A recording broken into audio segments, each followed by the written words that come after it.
तो बच्चों आज मैं आपको बहुत ही अच्छा क्वेश्चन बताने जा रहा हूँ और ये क्वेश्चन जो है सीबीएसई 2008 में आ चुका है और ये बहुत इंपॉर्टेंट क्वेश्चन है। क्वेश्चन देखिए क्या है। क्वेश्चन नंबर क्या है 53। क्या बोला है कि the angle of elevation of an aeroplane from a point A on the ground is 60 degree. After a flight of 30 second the angle of elevation changes to 30 degree if the plane is flying at a constant height से। अगर क्या है of कितना दिया है 3600√3 metre दिया हुआ है। Find the speed in kilometre per hour of the plane. कहने का मतलब है आप क्वेश्चन को समझिए अच्छे से करें तभी बनेगा सवाल। ठीक है, ये क्वेश्चन क्या बोल रहा है फिर से मैं रिपीट कर देता हूँ। क्वेश्चन क्या है, कह रहा है कि the angle of elevation of an aeroplane from point A. पहले हम पॉइंट ए बनाते हैं। क्या बनाते हैं, ग्राउंड पर। ये मेरा क्या है, ग्राउंड का पोजीशन है, पॉइंट ए बना लेते हैं। ठीक है, अब यहाँ से क्या कर रहा है, एक एरोप्लेन है। क्या है, मान लीजिए इस पर क्या है, यहाँ पे एक एरोप्लेन है मान लेते हैं। इस एरोप्लेन को देख रहा है कितना डिग्री से दे रहा है, एंगल ऑफ एलिवेशन दिया है हमें, नीचे से ऊपर देख रहा है कितना डिग्री से देख रहा है, इसको 60 डिग्री से देख रहा है। ठीक है, after a flight of 30 second, मतलब यहाँ से क्या है 30 सेकेंड यहाँ उड़ा।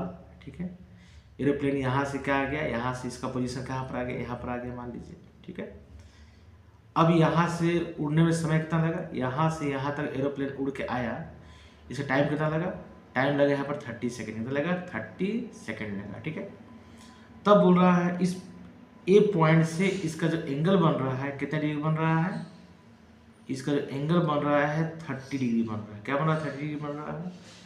अब इसमें क्या बोला है कि after a flight of 30 second the angle of elevation changes to 30 degree. मैंने कर दिया। If the plane is flying at a constant height, देखिए हाइट यहाँ का सेम दिया हुआ है, हमारे ये हाइट में कोई परिवर्तन नहीं हुआ है।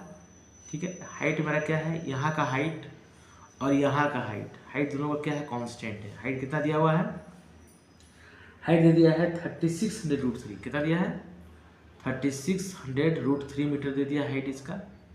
ठीक है, और यहाँ के भी हाइट भी वही है, सेम है, क्योंकि हाइट में उसका क्या है, कोई चेंजिंग नहीं आ रहा है, कांस्टेंट है 3600√3। ओके, और इसका जो जितना ऊंचा यहाँ था उतना ऊंचा यहाँ पर है, इसमें कोई चेंजिंग नहीं हो रहा है। तो आपको इसमें निकालना क्या है, find the speed in kilometre per hour of the plane. और प्लेन को यहाँ से यहाँ तक जाने में उसका स्पीड क्या था, आपको क्या करना है, फाइंड आउट करना है। तो सबसे पहले क्या करना पड़ेगा, यहाँ से यहाँ तक डिस्टेंस निकालना पड़ेगा। जब डिस्टेंस निकल जाएगा तो हम लोग जानते हैं स्पीड इक्वल टू क्या होता है, distance by time, very simple. ठीक है, तो हम लोग कुछ नेमिंग करते हैं। क्या करते हैं, कुछ इसका नेमिंग करते हैं। नेमिंग क्या है, हमारा ए लिख देते हैं, ये क्या है, बी हो गया, सी हो गया, डी हो गया, ई हो गया, कोई दिक्कत। अब हम लोग क्या करते हैं, इसको सॉल्व करते हैं। ठीक है, तो चलिए हम लेते हैं कोई भी ट्रायंगल पर ले लेते हैं। चलिए ये बड़ा ट्रायंगल लेते हैं। इन ट्रायंगल क्या लेते हैं, ए बी ई में, किसमें लेते हैं, इन ट्रायंगल ए बी ई में। इन ट्रायंगल अबे ले लेते हैं। इसमें क्या लेंगे, 1060 डिग्री। क्या लेंगे, 1060 डिग्री, क्योंकि यहाँ का एंगल क्या है 10 है, 60 डिग्री है। तो 10 थीटा इक्वल टू क्या, पी बाई बी होता है। तो पी बाई बी और पी मेरा क्या जाएगा, बी ई, क्या जाएगा, B E by A E. Okay, और 1060 वैल्यू कितना होता है, √3। कितना होता है, √3 होता है। और ये मेरा क्या हो गया, बी का वैल्यू क्या है मेरा 3600√3। ओके, बाई ए यहाँ से निकल जाएगा, ए यहाँ से निकल जाएगा, क्रॉस मल्टीप्लाई करते हैं इसको। जो क्रॉस मल्टीप्लाई करेंगे तो ए यहाँ चला जाएगा और √3 नीचे आ जाएगा। ये 3600√3 बाई क्या, √3 से √3 क्या हो जाएगा, कैंसल आउट हो जाएगा, कट जाएगा। तो क्या आ गया आपका, ए निकल गया कितना, 3600 मीटर निकल गया। ओके, तो इस तरह से हम लोग क्या निकाल लिए, ए निकाल लिए, क्या निकाल लिए, ए निकाल लिया। अब हम क्या चाहते हैं, अब हम चाहते हैं कि ईडी निकाल लेते हैं। ईडी निकालने के लिए क्या करना पड़ेगा, हमको कौन सा ट्रायंगल लेना पड़ेगा, इन ट्रायंगल ए सी डी में लेते हैं। क्या लेते हैं, नाउ इन ट्रायंगल क्या लेते हैं, now in triangle A C D में लेते हैं। ए सी डी में कितना डिग्री, 30 डिग्री है। क्या लेंगे, 1030 डिग्री क्या होता है, पी बाई बी। तो पी मेरे पास कितना है 3600√3 बाई बेस में क्या लेंगे हम लोग, बेस मेरे पास क्या है, यहाँ से यहाँ तक डिस्टेंस लेंगे, क्या है मेरा AD है, क्या है AD है, तो AD ले लेते हैं हम लोग, ठीक है। बताइए 1030 कितना होता है, 1/√3, क्या होता है 1/√3 होता है, इज इक्वल टू 3600√3/AD। हमको क्या निकालना है, AD निकालना है, तो क्रॉस मल्टीप्लाई कर दीजिए, तो AD इक्वल टू क्या हो जाएगा, ये √3 से मल्टीप्लाई जाएगा, 3600√3 इंटू √3, ओके। जब √3 को √3 से मल्टीप्लाई करेंगे तो क्या जाएगा, 3 आ जाएगा, तो 3600 इंटू 3 कर लेते हैं, अभी मल्टीप्लाई नहीं करते, इसी तरीके से हम लोग क्या कॉमन ले लेंगे। अब हमको क्या निकालना है, डिस्टेंस कौन सा निकालना है, हमको ED निकालना है, क्योंकि जितना ED होगा उतना ही डिस्टेंस क्या होगा, BC हो गया, ये डिस्टेंस निकल जाएगा यहाँ से यहाँ तक का, यानी कि हमको क्या निकालना है, अब ED निकालना है, यानी कि क्या निकालना है, ED इक्वल टू BC, जो डिस्टेंस में आ जाएगा कितना जाएगा, ये डिस्टेंस में से ये डिस्टेंस क्या करें, माइनस कर देंगे, अगर हम पूरा में से ये, अगर ये पूरा डिस्टेंस में से ये डिस्टेंस अगर माइनस कर लेंगे तो ये निकल जाएगा मेरा ना, सिंपल सी बात है, तो ये करते हैं हम लोग। तो क्या कर रहे हैं हम लोग, इसको थोड़ा इरेज करते हैं, है ना, देखिए, तो 3600 इंटू 3 माइनस क्या है मेरा ये 3600, ओके, यहाँ कॉमन क्या जाएगा, 3600 कॉमन लेते हैं, तो 3 - 1 यानी कितना आ गया 3600 इंटू 2, और सिंपल मल्टीप्लाई करें 36 गुना कितना हो गया 72, ये 7200 मीटर मेरा आ गया डिस्टेंस, ओके, क्या निकल गया 7200 मीटर डिस्टेंस निकल गया। अब इसको आप स्क्रीनशॉट कर सकते हैं, इरेज करना हमको, ठीक है।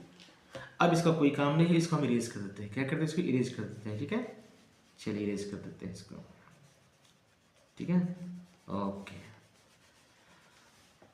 अब निकालना स्पीड, क्या निकालना स्पीड, तो स्पीड इक्वल टू फॉर्मूला क्या होता है बच्चों, क्या होता है डिस्टेंस बाय टाइम, तो डिस्टेंस मेरा कितना आया है 7200, और टाइम कितना है 30 सेकेंड, क्या है 30 सेकेंड, काट देते हैं इसको, यानी कि 24 दिया 72, 240, ये क्या गया 240 मीटर पर सेकेंड आया। अब इसको बोला है चेंज करने के लिए किलोमीटर पर आवर में, तो किलोमीटर पर आवर में क्या जाएगा बताइए, तो 240 को हम मल्टीप्लाई कर देंगे 18/5 से, तो आ जाएगा किलोमीटर पर आवर में आ जाएगा। अब इसको हम लोग क्या करेंगे, काटेंगे 5 से, तो 5 × 4 = 20, है ना, और 5 × 8 = 40, ओके। अब दोनों को मल्टीप्लाई करते हैं हम लोग, 48 को मल्टीप्लाई करते थे 18 के साथ, तो मेरा क्या जाएगा, इसको मल्टीप्लाई कीजिए, तो इसको शॉर्ट मल्टीप्लाई सिखा देते हैं आपको, 48 है और क्या है 18 है, ओके।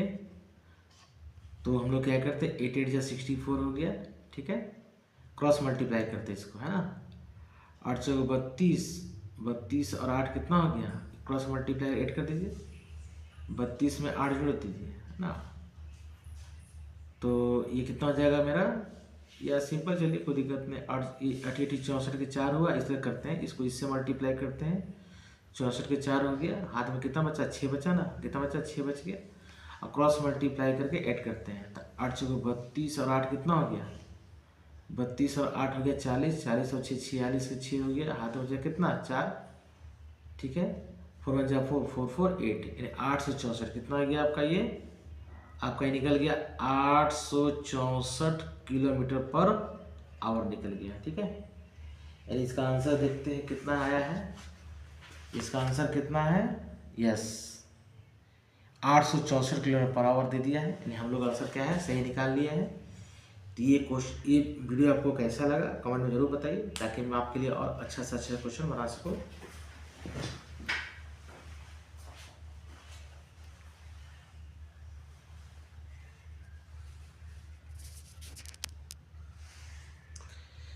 ये वीडियो थोड़ा कट गया था, तो इस पूरा व्यू है वीडियो का, ओके।